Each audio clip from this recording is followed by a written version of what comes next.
Vamos abrir a Escritura no livro do Apocalipse, no capítulo 3, por gentileza. Hoje nós damos continuidade à mensagem que começamos a falar na semana passada. Estamos tratando dos 7 fundamentos que são necessários para que tenhamos uma vida cristã vencedora. Estamos agora, portanto, no último fundamento. E eu disse na semana passada que neste último fundamento, eu não quero correr na mensagem, eu não quero fazer aqueles tópicos que nós fazemos comumente, e 3 ou 4 tópicos e fechar a mensagem. Mas devido à importância dessa carta à igreja em Laodiceia, eu quero ministrar no mesmo modelo que eu tenho ministrado às quartas-feiras. Nós vamos lendo e nós vamos comentando o texto bíblico, sem o compromisso de encerrar ou não encerrar, hoje ou na semana que vem. O importante é que nós sejamos ganhos pela palavra, tá bom? Portanto, os irmãos vão acompanhando comigo. Vamos fazer a leitura completa dessa carta, capítulo 3, versículo 14 a 22, e vamos adiante, tá bom? Diz assim o texto bíblico: ao anjo da igreja em Laodiceia escreve: essas coisas diz o Amém, a testemunha fiel e verdadeira, o princípio da criação de Deus. Conheço as tuas obras, que nem és frio nem quente. Quem dera fosses frio ou quente. E assim, porque és morno, e nem és quente nem frio, estou a ponto de vomitar-te da minha boca. Pois dizes: estou rico e abastado, e não preciso de coisa alguma, e nem sabes que tu és infeliz, sim, miserável, pobre, cego e nu. Aconselho-te que de mim compres ouro refinado pelo fogo, para te enriqueceres, vestiduras brancas para te vestires, a fim de que não seja manifesta a vergonha da tua nudez, e colírio para ungires os olhos, a fim de que vejas. Eu repreendo e disciplino a quantos amo. Sê, pois, zeloso e arrepende-te. Eis que estou à porta e bato. Se alguém ouvir a minha voz e abrir a porta, entrarei em sua casa e cearei com ele e ele comigo.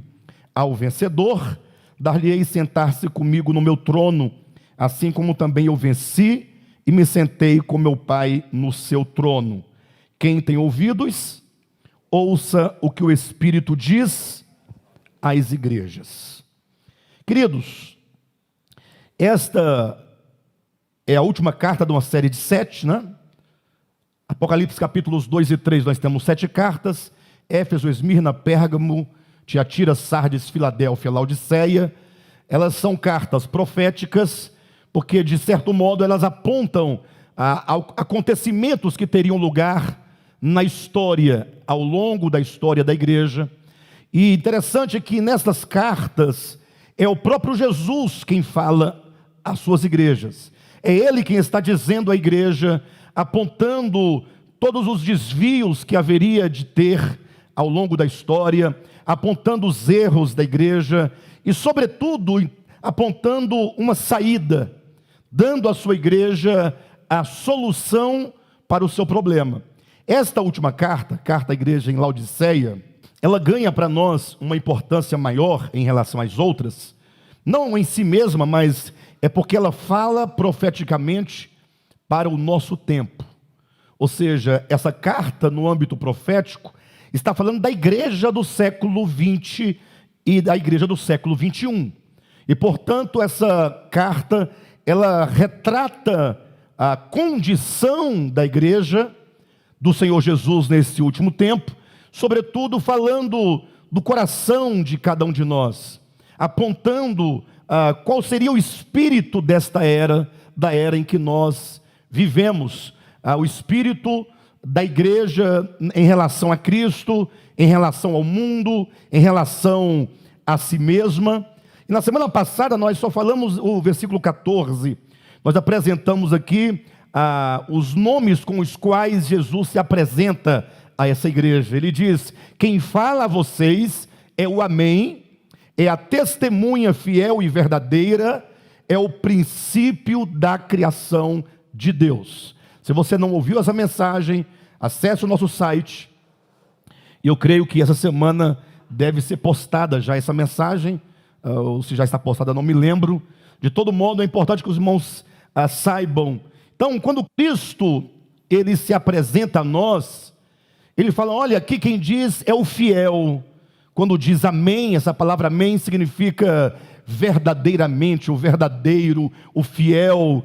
Ele é a testemunha fiel e verdadeira, porque ele testemunha acerca do Pai, ele fala acerca do Pai, ele revela aos homens do Pai, na medida que o Pai de fato é, ou melhor, quando fala de medida do Pai fica bem estreito, né? A ideia, mas assim, Cristo, ele é a expressão exata do Pai, e ele também é o princípio da criação de Deus, como que dissesse, ele é o germe originador, criador de todas as coisas, e portanto esse que fala, ele tem autoridade para falar, ele é o cabeça da igreja, ele é o Logos eterno, ele é Deus.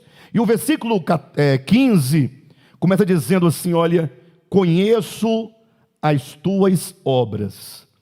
E o que nós precisamos ver aqui é que primeiramente Jesus se identifica, ele se revela, ele se mostra a nós, mas em seguida ele quer falar então do nosso coração, ele quer falar não somente dele, de si próprio, mas sobretudo ele quer mostrar o que tem dentro de nós, qual é a nossa atual condição. E ele começa dizendo: eu conheço as tuas obras. Diante dessa palavra, eu conheço as tuas obras, nenhum de nós pode se esconder ou pode se ocultar de Deus.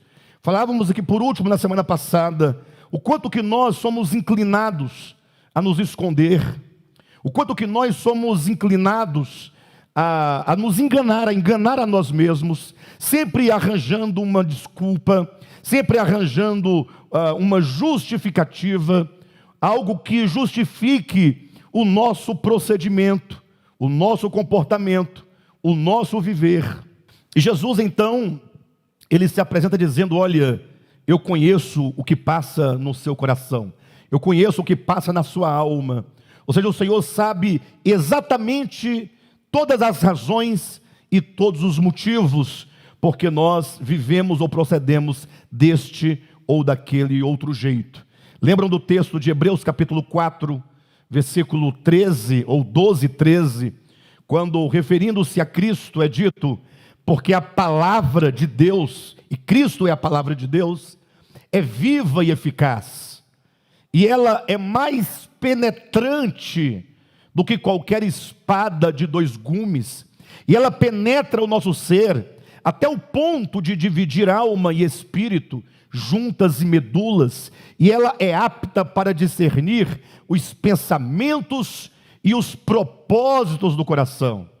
Interessante que esses versículos 12 e 13 de Hebreus capítulo 4, eles encerram todo um pensamento que começa lá em cima, lá no capítulo 3, do capítulo anterior, falando acerca da desobediência, dando o exemplo do povo de Israel, demonstrando que o povo de Israel não entrou na boa terra de Canaã, devido a um coração endurecido. Ou seja, o escritor aos Hebreus, ele toma o exemplo da entrada do povo de Israel na terra prometida, ou da promessa da terra, e mostra como que aquele povo saiu do Egito, mas que durante 40 anos no deserto, a sua maior parte pereceu no deserto, eles morreram, seus cadáveres ficaram jogados no deserto, todos morreram, com exceção de Josué e Calebe. E aí o escritor aos Hebreus, usando esse episódio, ele diz: por que eles não puderam entrar naquele descanso da boa terra? Ele diz: por causa do endurecimento do coração, por causa da desobediência. E ele diz ainda mais: hoje, se você ouvir a voz do Espírito Santo, não endureça o seu coração, como aconteceu àqueles lá no deserto. E falando, portanto, desse coração endurecido, é que então ele conclui dizendo: porque a palavra de Deus é viva e eficaz, e ele é mais penetrante, cortante, que qualquer espada de dois gumes. O argumento é que, ainda que você possa arranjar todas as desculpas e as justificativas para que você possa justificar a sua conduta, o seu procedimento, ele diz: mas o Senhor conhece.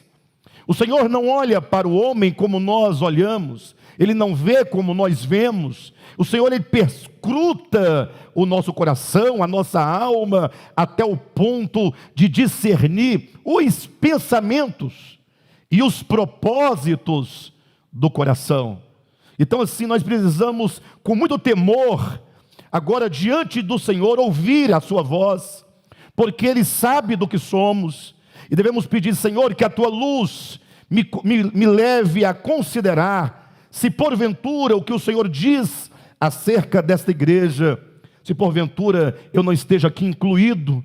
Ele diz assim: conheço as Tuas obras, que nem és frio nem quente. Quem dera fosses frio ou quente. E assim, porque és morno, e nem és quente nem frio, estou a ponto de vomitar-te da minha boca. Veja quão graves são essas palavras. E ele diz que quem dera você fosse frio ou quente. Observa que talvez numa primeira interpretação superficial, alguém diga que ser quente seria ser um crente fervoroso, aquele crente canela de fogo, né? Aquele crente que vive dando glória a Deus, aleluia, no culto, né? Falando mistério, o reteté. E vão dizer também que o crente frio seja aquele crente, né, que não dá glória a Deus, que não diz aleluia, que vai para o culto e acaba dormindo durante a mensagem, aquele crente que não gosta de jejuar, ou que não gosta de ir para o monte orar. Mas veja que o texto nada diz acerca disso.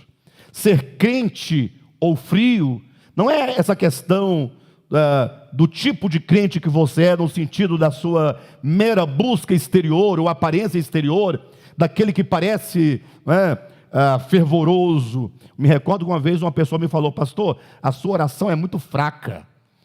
E eu disse: mas por que minha oração é fraca? Falou: mas você ora assim: Senhor, obrigado por esse dia, né?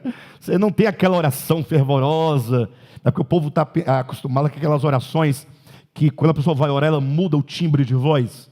A pessoa estava boazinha, normal, conversando, normal, de repente vai orar, meu Deus, aí começa a engrossar a voz. Eu não entendo exatamente o motivo, né? Se bem que eu sei, né? Ele aprendeu assim, ele aprendeu que ele engrossando a voz, deixando a voz mais grave ou mais, como é que fala para cantar? Mas quando faz assim, drive, né? Coloca um drive na voz. As pessoas que estão próximas pensam: puxa, mas que oração poderosa. Na verdade não existe oração poderosa. Toda oração, ela é uma oração em fraqueza. E a oração só pode ser oração se for em fraqueza. É um coração que fala: Senhor, eu não posso, nós não podemos, mas nós oramos na autoridade daquele que pode, daquele que é, na autoridade do nome de Jesus. E é esse nome que é o poder da oração. Mas veja que quando diz do quente e do frio aqui, Jesus fala: nem és quente nem és frio. Quem dera, quisera eu que você fosse frio, ou que você fosse quente, porque na verdade você é morno. Ou seja, um crente morno implica um cristão indiferente. Porque o quente, a temperatura, né, o quente e o frio são temperaturas, como eu posso colocar, definidas. Ou seja, não é algo que está no meio, não é algo que está indeciso. Então, quando usa essa metáfora de ser quente ou frio, quer dizer, você precisa de ser um crente que tem uma definição na sua vida. Não aquele crente que vai conduzindo a vida cristã com a barriga. É como que Cristo dissesse: a igreja dos últimos dias será uma igreja indiferente. E não poderia ser de outra maneira, porque nós temos aqui a consumação de todo o processo da história da igreja, desde do capítulo 2, versículo 1 em diante, quando fala do abandono do primeiro amor. Uma igreja que já não serve ao Senhor porque o ama, mas uma igreja que tem uma relação mercantil com o próprio Deus. Uma igreja que acredita que tem seus direitos e que deve reivindicar os seus direitos, porque ela aprendeu a barganhar com Deus. Ou seja, foi ensinada a essa igreja que tudo na vida cristã é um negócio. Você quer um emprego, você precisa de dar uma oferta ao Senhor. E se você não der aquela oferta, como é que Deus pode te dar aquele emprego?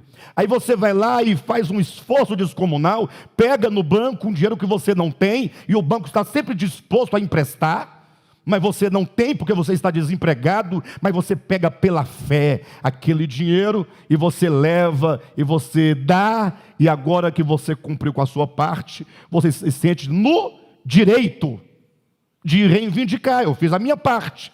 Então vira uma relação mercantil. É quando você aprende que para Deus te dar uma bênção, você precisa jejuar. E aí então você jejuou, você ficou 24 horas sem comer nada, você agora se sente no direito, você cumpriu com a sua parte. É quando você dá o dízimo e agora fica na expectativa de que Deus retribua o dobro, o triplo, que Ele abra as janelas do céu, que Ele derrame as bênçãos sem medidas. Aí ficamos nesse jogo de barganhar com Deus, fazer a minha parte, agora Ele tem que fazer a parte dele. Isso gera em nós um falso ou um pseudo serviço a Deus.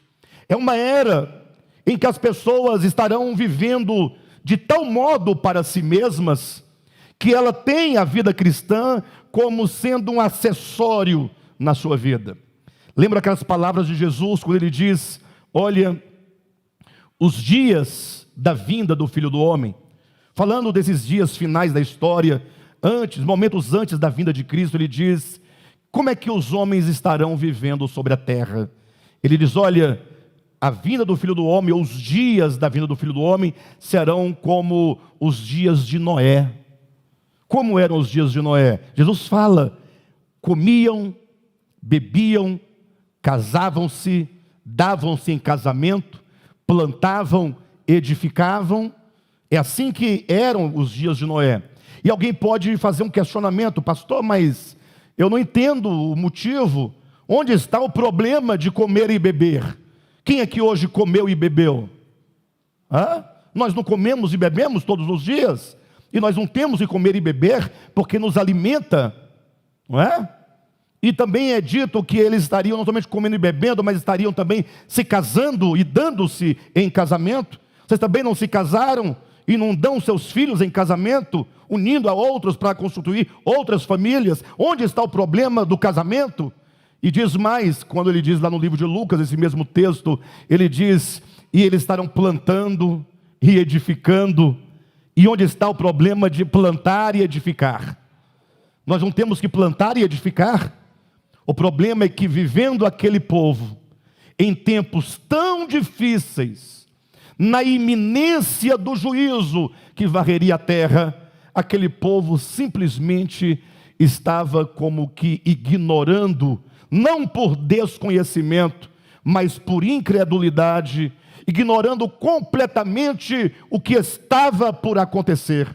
Ou seja, se o juízo está chegando sobre a terra, não era para nós estarmos todos ajoelhados e prostrados e arrependidos e nos arrependendo e clamando e pedindo misericórdia e pedindo graça, ou não? Mas como é que eles estavam? Estou nem aí para esse tal do juízo, para essa tal da arca, para esse tal de Noé. Vamos comer, vamos beber, vamos plantar, vamos edificar. Como que dissesse: esse Noé não sabe absolutamente de nada. Ele diz que vai vir o juízo, mas vem coisa nenhuma. Por isso que eles estavam vivendo daquele modo. Comer, beber, plantar, casar, dar-se em casamento, edificar, significa ser indiferente ao espírito daquele tempo, aos acontecimentos iminentes que estavam por acontecer naquele lugar. E nós vivemos tempos tão difíceis.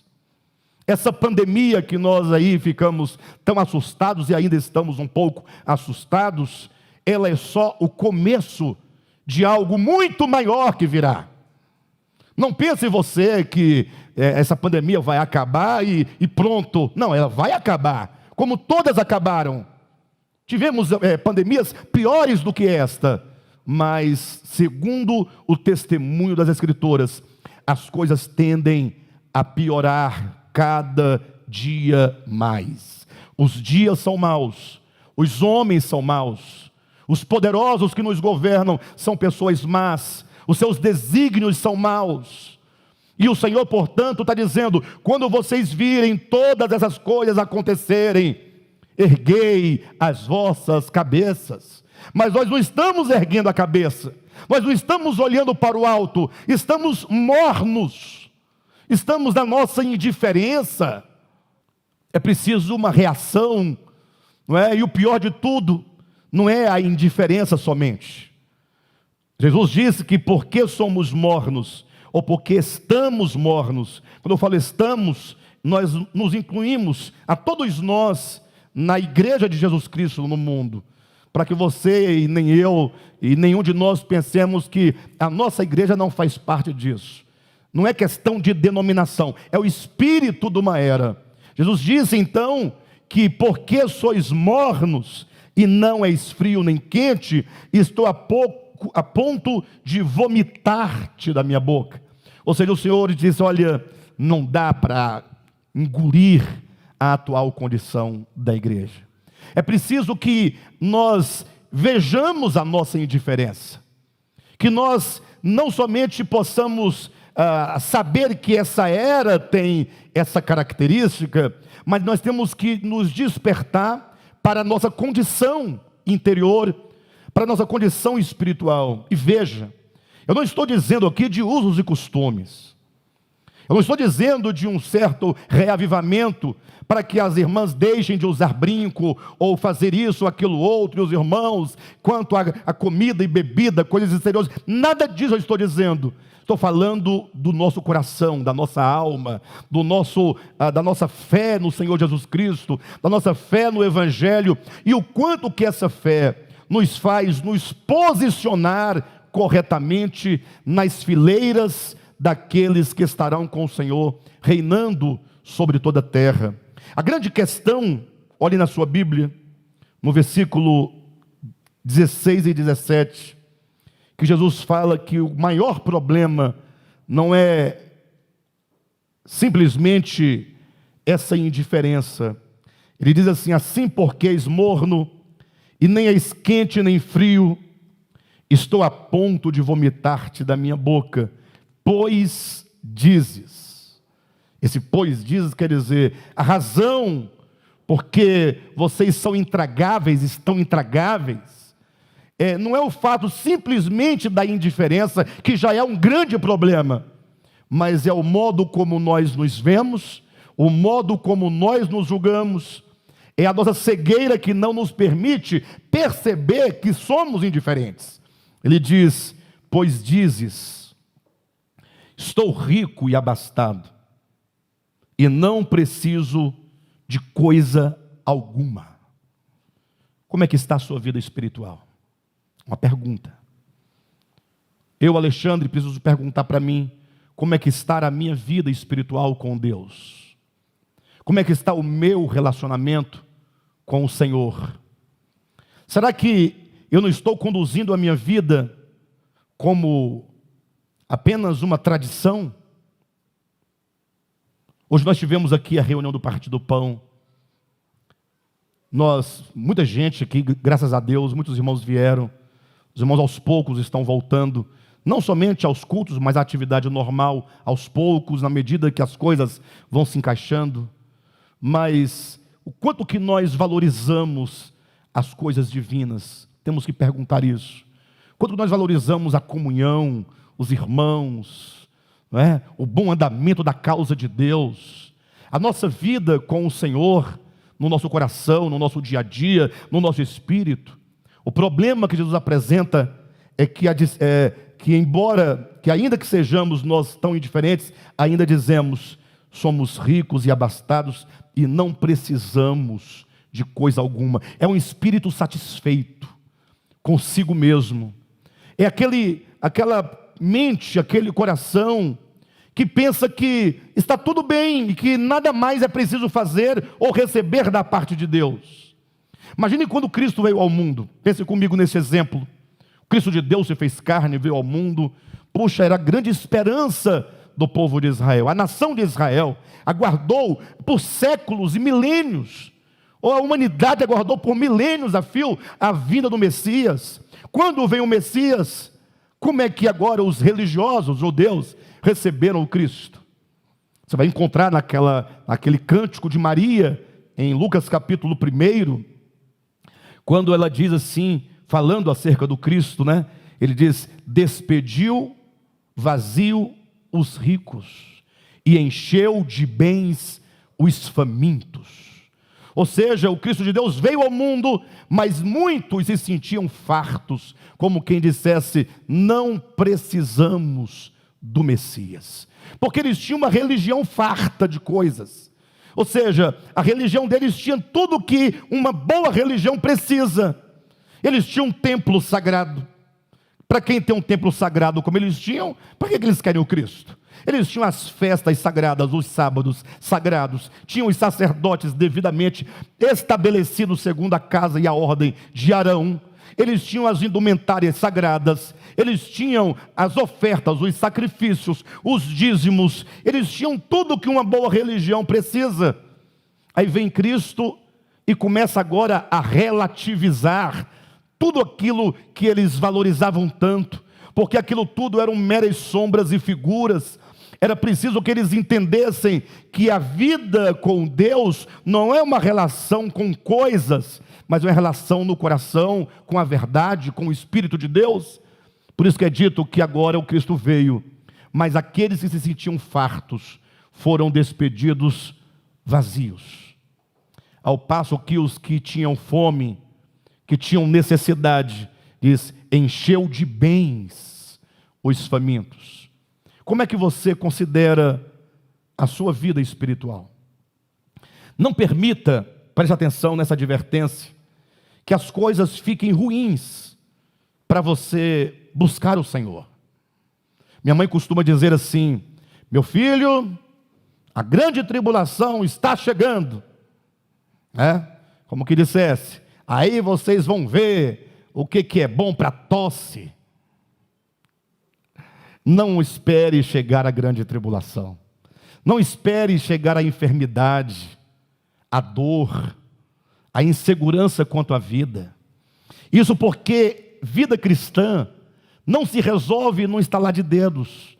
Não pense em você, porque assim nós fomos ensinados, que você fala: Senhor, eu me arrependo dos meus pecados, e agora eu peço perdão por tudo, que agora eu vou caminhar na verdade. Ora, o Senhor perdoa. Você já está perdoado antes de pedir o perdão. Tenha certeza disso. O problema é que, a partir dessa oração, você continua o mesmo de então. Pastor, como assim continua o mesmo? É porque nós somos frutos de um processo. Se fosse para Deus nos mudar num passe de mágica, você já teria sido mudado há muito tempo, e eu também. Mas não, nós somos uma construção. Nós estamos em construção. Nós somos pura consciência. E essa consciência vai sendo formatada, vai sendo gerada, vai sendo construída pouco a pouco. Razão porque o apóstolo Paulo diz em Romanos 12: não vos conformeis a este século. Ou seja, não seja moldado, não se permita que você seja moldado conforme o espírito desse século. Ele diz: mas transformai-vos. Ou seja, a nossa consciência, ela é plástica, no sentido de que ela pode ser moldada. Só que esse moldar não é um ato só isolado na sua experiência. O homem, ele está em construção. Então você precisa de tempo para desenvolver a sua salvação. Você precisa de tempo, não é uma oração, ou um levantar de mãos, ou um batismo em água que vai resolver o seu problema. Você tem que ter tempo. Então, aqueles que aguardam indiferentemente por um dia em que ele vai, não, mas um dia a coisa vai entrar no trilho, um dia eu vou me corrigir, um dia eu vou valorizar essas coisas divinas. Pode ser que o tempo não seja suficiente para você desenvolver aquilo que você hoje poderia fazer sem nenhuma dificuldade. Levar a sério a nossa vida cristã, levar a sério a palavra. O tempo em que nós vivemos, esse tempo final da história, é um tempo em que nós temos tantas coisas que nos envolvem, tanta tecnologia, tantas facilidades, que nós acabamos por ignorar as coisas divinas. O texto que foi lido agora no início da reunião diz assim: quando vier o Filho do Homem, achará porventura fé sobre a terra? Olha, o próprio Jesus está perguntando isso. Isso levanta uma questão que tem que ser refletida. Ora, quando ele diz, achará o Filho do Homem porventura fé sobre a terra por ocasião da sua vinda, é como que dissesse, olha, a coisa mais rara que terá é a fé, vai ser algo raro. E nós precisamos, portanto, repensar essa situação e jamais pensarmos, como diz o versículo 17, que nós somos ricos e abastados e que nós não precisamos de coisa alguma. E Jesus diz ainda mais, e nem sabes que tu és infeliz, sim, miserável, pobre, cego e nu. Mas Jesus nos dá um conselho. Veja na sua Bíblia, versículo 18, ele diz, aconselho-te que de mim compres. Veja que é o próprio Jesus dizendo, aconselho-te que de mim compres. E essa expressão, essa ideia que de mim compres, isso nos leva a considerar que você precisa fazer algo. Não estamos falando aqui de obras mortas, nem de obras rituais, nem de obras de lei. Isso porque existe um pensamento que está se instaurando cada vez com mais força, e em nome da soberania divina, de que você não pode, não deve fazer absolutamente nada. Você leva uma vida cristã jogada, uma vida cristã indiferente, porque você fala, não, mas a salvação é dele, ele começou, ele vai terminar. Mas ele não vai terminar sem você. Porque a salvação é a construção de um caminho, é a pavimentação no coração, por onde o Senhor possa passar. Por isso é dito a profecia acerca do ministério profético dos últimos dias, representado por João Batista, que os caminhos serão aplainados. Para que se receba o Senhor, os caminhos precisam de ser aplainados. Observe você, o Cristo de Deus estava para chegar, João Batista vinha pregando, aquele que vinha à frente, antecedendo o Messias, preparando o caminho para ele chegar, e a mensagem era, todo vale será aterrado, e todo outeiro será nivelado, ou seja, os caminhos escabrosos do coração, os caminhos defeituosos do coração, precisam de ser aplainados para que o Senhor entre, o que significa que receber o Cristo de Deus, não é um ato simples de você levantar a mão e falar, eu aceito Jesus. Tudo bem que se faça isso, quem quer fazer esse apelo, faça. Também não é pecaminoso fazer o apelo, convidar alguém para receber a Cristo. O que nós não podemos fazer é ignorar que aceitar a Jesus ou receber a Cristo implica a construção e a pavimentação de um caminho no coração para que Ele entre em nossas vidas. Ou que seja a própria entrada do Senhor em nós, já é a pavimentação desse caminho.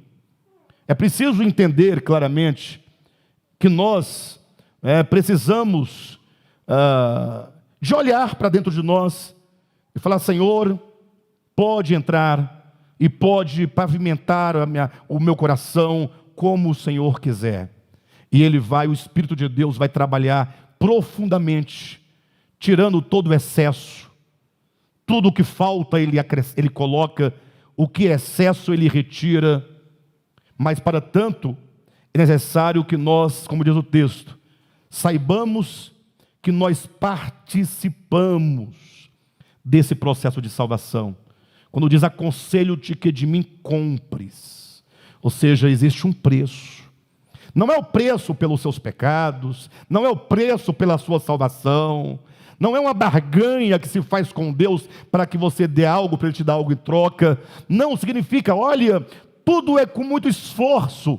Você não obterá nada espiritualmente falando sem esforço.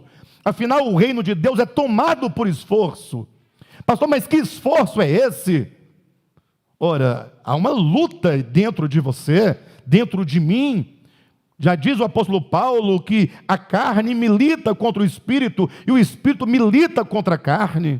Não é sem esforço que nós vamos conseguir nos apropriar dessas riquezas divinas. Não é sem esforço, porque você terá que negar a si mesmo, e isso vai te exigir uma consciência constante, diária, frente às adversidades, frente às ofertas que o mundo oferece, e você vai ter que tomar a decisão sempre pelo Senhor e pela verdade, e isso vai lhe custar a sua própria vida. Quando Jesus disse, se alguém quiser vir após mim, negue-se a si mesmo, tome a sua cruz e siga-me. Senhor, para onde o Senhor vai? Que é necessário tomar a cruz e negar a si mesmo. Ora, estou indo para ser morto. Por isso que é dito, aquele que ama a sua vida mais do que a mim não pode ser meu discípulo. Então, quando diz que de mim compres, fala exatamente dessa decisão de cada um de nós. Aconselho-te que de mim compres ouro refinado pelo fogo, para te enriqueceres. As verdadeiras riquezas espirituais, o desenvolvimento da vida divina dentro de nós, vestiduras brancas para te vestires, a fim de que não seja manifesta a vergonha da tua nudez, que são as virtudes de Cristo. Vestiduras brancas são virtudes, ou seja, desenvolver em nós as virtudes de Cristo, e colírio para ungires os teus olhos, a fim de que vejas, ou seja, olhos esclarecidos, olhos que conseguem perceber a nossa condição, perceber o atual mundo em que nós vivemos, ou seja, nós termos espírito de revelação e de sabedoria para discernir, espírito de discernimento da vida, das coisas espirituais. Eu repreendo e disciplino a quantos amo. Sê, pois, zeloso e arrepende-te. Quanto que o zelo está faltando nos nossos dias, né, queridos? Zeloso. Quem aqui é cristão há mais de 30 anos? Deixa eu ver a mão. 25 anos. Pouca gente, é muito novo convertido, né? Mas quem é cristão há bastante tempo, igual a mim, sabem o zelo que se tinha sobre as coisas. Ainda existe ainda, mas é muito pouco.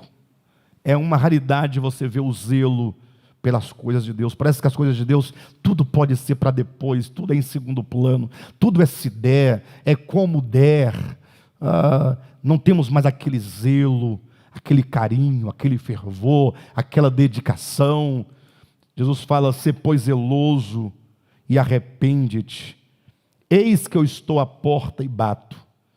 E esse ponto é um ponto dramático, porque nos revela algo que poucos cristãos se deram conta. Eis que estou à porta e bato. Se alguém ouvir a minha voz e abrir a porta, entrarei em sua casa e cearei com ele e ele comigo. E aqui nós temos algumas questões muito complicadas. Primeiro, se ele diz que está à porta, e ele conclui dizendo, quem tem ouvidos ouça o que o Espírito diz às igrejas. Então Cristo dizendo às igrejas, está dizendo que ele está à porta batendo. Eu pergunto, se tem alguém à porta batendo, o que significa isso? Que o Senhor está do lado de fora. Esse é o primeiro ponto dramático. Como pode a igreja estar orando em nome de Jesus, cantando hinos que falam do nome dEle, orando, curando, profetizando em nome dEle, e Ele do lado de fora? Isso não nos espanta essa denúncia que traz a Escritura? Você não fica espantado? Nós temos que nos perguntar: Senhor, na minha vida, qual é o lugar que o Senhor ocupa? Será que o Senhor ocupa de fato algum lugar definido dentro de mim? Ou será que o Senhor não é apenas um objeto teológico da minha confissão verbal de fé? Eis que eu estou à porta e bato. Primeiro problema, ele está dizendo: eu estou do lado de fora da sua vida, do seu coração. Só que ele quer entrar, ele fala: eu quero entrar na sua casa. Não na sua casa física, mas ele quer entrar. Ah, pastor, mas você pregou um tempo desse que Jesus, ele é onipresente, ele está imanentemente em todas as coisas, e agora ele quer entrar. Entenda que nós não estamos falando da sua imanência em você e em todas as coisas. Estamos falando do relacionamento. Deus está em tudo e em todos, mas Ele não habita a todos. O habitar é uma questão de relacionamento. Deus pode estar em mim, porque é impossível que Ele não esteja. Eu posso ser um espaço pelo qual Ele passa e permanece em mim, mas pode não haver aqui em mim relacionamento que configura a comunhão, um lar, uma habitação. Quando ele diz: eis que eu estou à porta e bato, ele quer dizer: olha, não há habitação dentro de você. Ou seja, você não me tem como aquele que mora no seu coração, aquele não como um visitante que vem e vai, mas aquele que habita o seu coração e o seu ser. Eis que eu estou à porta e bato é o primeiro problema. O segundo: se alguém ouvir. Ou seja, ele está dizendo: eu estou batendo, mas não tem ninguém ouvindo a minha voz. Não tem ninguém percebendo que eu estou do lado de fora e eu estou batendo. Eu estou dizendo que eu quero fazer morada, habitação no coração. Aí é um problema muito grave, porque o ruído da nossa religião, o ruído das nossas reuniões, não nos permite ouvir a voz do Senhor. Ou seja, a nossa vida religiosa, ela é tão cheia de tantas coisas, que nós já não ouvimos mais o que o Senhor está dizendo, ou o Senhor batendo a nossa porta. É muito ruído religioso. A nossa vida humana, social, material, tão cheia de coisas, tantos compromissos. Um dia de 24 horas se tornou tão pequeno para nós fazermos o que queremos fazer. Alguns dizem que dá a impressão que o tempo está abreviado, né? Eu falo: não, o tempo é a mesma coisa. O dia tem 24 horas e alguma coisa, cada hora tem 60 minutos, cada minuto 60 segundos. Isso é contado mecanicamente. Não tem como o dia ser menor, nesse sentido que alguns falam: Senhor, pastor, será que os dias estão sendo abreviados? Não, 24 horas, não mudou. E por que parece que o tempo passa tão rápido? São as nossas atividades. É muita coisa, nós temos um volume de coisas para fazer, tanto compromisso, de modo que Deus fica de lado, Deus fica no segundo plano. Nós temos que repensar essa situação. Jesus diz: eis que eu estou à porta e bato, se alguém ouvir a minha voz. Talvez você essa noite ouça a voz do Senhor, talvez não é? Talvez você esteja ouvindo essa mensagem, não é uma mensagem. Todo domingo tem dia que a mensagem é melhor, outro dia é um pouquinho mais fraca, né? Mais desanimadora. Tem dia que o pastor está mais inspirado, tem dia menos inspirado. Talvez você esteja nesse pensamento aí, esperando acabar para ver se ainda pega um pedaço do Fantástico ainda, ou o restante do programa do Silvio Santos, para ver lá o jogo dos pontinhos, né? Talvez você esteja pensando em tanta coisa que tem que fazer amanhã, mas o Senhor está dizendo: olha, se você ouvir, se você puder escutar o Senhor batendo a porta. Primeiro, o problema é que Ele está de fora. O segundo é que você pode não ouvir. O terceiro é que, ouvindo a voz, é preciso abrir a porta. Se alguém ouvir a minha voz e abrir a porta do seu coração. Pastor, eu quero abrir a porta do meu coração. Quer ver uma coisa? Quem quer abrir a porta do coração? 6 pessoas, que maravilha, né? 6 pessoas querem abrir a porta do coração. Então, para essas 6 pessoas, a questão assim, e como é que abre a porta? Como é que abre a porta? Vamos fazer um apelo, vocês vêm aqui à frente, é isso? Abriu a porta? Não, esse abrir a porta é uma decisão consciente, de a partir de então, você falar: Senhor, eu quero que o Senhor seja o centro da minha vida. Eu não quero mais fazer absolutamente nada sem a Tua direção, sem a Tua presença, sem a alegria do Teu Espírito na minha vida. Senhor, eu quero ser um cristão que tenha compromisso contigo, não com instituição, não com homem. As pessoas têm medo de pastor até hoje, século 21, medo do pastor. Quantas vezes eu não já vi gente no mercado passando com um carrinho, aí olha para trás, olha para o lado, olha para cima, com medo do pastor ver. Mas às vezes nós não paramos para falar: puxa, o meu compromisso é com Jesus, é com Ele, não é com o pastor, não é com o meu líder, como falam hoje em dia, não é com a instituição, é com Deus. Porque se você tiver uma vida com Deus, um relacionamento com o Senhor, tudo se torna muito simples. Jesus fala que o fardo dele é leve, é suave, não tem acusação, não tem condenação. Mas quando você vive pela instituição, né, você vive aquela vida de opressão, de medo de ser expulso da igreja, de ser disciplinado, medo de pastor falar a palavra. Então é dito: se você ouvir e abrir a porta do coração, eu dizia, é uma decisão de agora viver com o Senhor, tendo-o como centro da sua vida, como seu tudo, e nada fazer absolutamente sem estar na presença dEle, para que você tenha da parte dEle o sim ou o não. Não é definir a sua vida por doutrinas humanas. O povo quer saber muito: pastor, pode fazer isso, pode fazer aquilo, pode fazer desse jeito, não pode fazer daquele outro jeito.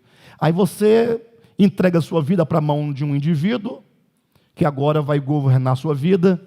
Muitas vezes o pastor não faz o que ele manda você fazer, você fica escravo daquele direcionamento meramente humano e se esquece que nós estamos vivendo no tempo em que todos nós somos sacerdotes, o que implica que você tem acesso direto e que você, então, vivendo na presença de Deus, Ele vai te guiar, Ele vai te ensinar, Ele vai te orientar. É Ele quem vai dizer para você: filho, olha, não é por aí, esse caminho não é legal, você está se prejudicando o outro, você está se ferindo, está ferindo o outro. Então o Espírito Santo é que nos ajuda, que nos conduz, que nos ensina, que nos guia. Mas para tanto nós temos que ouvir a voz e abrir a porta do nosso coração. Decisão. Não é você sentir algo. As pessoas esperam ir para um retiro ou para um congresso e o pastor fazia aquela pregação de fogo e você, muito emocionado, você chora e fala assim: rapaz, agora minha vida mudou. Mentira. É uma semana para você poder perceber que a emoção foi embora e você não mudou. Quem aqui já teve em reavivamento de igreja? E depois você viu que, depois que passa, pastor, mas foi bom. É bom, não tem problema, não é pecaminoso. Mas você tem que entender que mudança de vida está na decisão do seu coração, de viver para Deus todos os dias. Não é porque você chorou ou não chorou que vai mudar, tá bom? De todo modo, a carta se encerra dizendo: ao vencedor dar-lhe-ei sentar-se comigo no meu trono, assim como também eu venci e me sentei com meu Pai no seu trono. É a promessa que diz que aqueles que vencerem o espírito dessa era, a indiferença, a mornidão, uma vida que não se preocupa com o Cristo de Deus, uma vida que tem Cristo enquanto objeto teológico, não enquanto o Cristo vivo no coração. Somente esses é que, vencendo tais coisas, poderão reinar com Cristo. Entenda, reinar com Cristo é uma questão de você, primeiramente, ter sido por Ele governado. Muitos querem reinar com Cristo. A ideia de reinar com Cristo se tornou uma doutrina. Todo mundo prega a doutrina do reino, pastor, diferença entre reino e salvação, uma coisa é ser salvo, outra é reinar com Cristo, mas se esquece que para reinar com Cristo, você tem que ser governado por Ele. Você não pode reinar com, se Ele primeiramente não reinar em você. E esse reinar de Cristo em nós é a salvação, é o desenvolvimento e aplicação da salvação nas nossas vidas, tá bom?